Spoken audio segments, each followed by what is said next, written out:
The Althea of the Mastermind sa pagpatay kay Jang Lucero na tinadtad ng 52 stabs sa dibdib na ikinasawi ni Jang Lucero. Siya si Ann Sheila Montes Bellarmino. Siya ang pinaka-mastermind at nagplano ng pagpaslang kay Jang Lucero.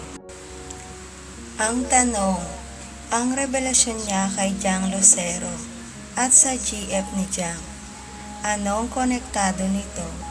Bakit ganito na lang paslangin at dadarin ni Ann Sheila itong si Jang Lucero? Suspect sa pagpatay kay Jang Lucero, nahuli ng 5 primary suspect sa krimen. Patuloy pa rin sinusuyod ng mga kapulisan.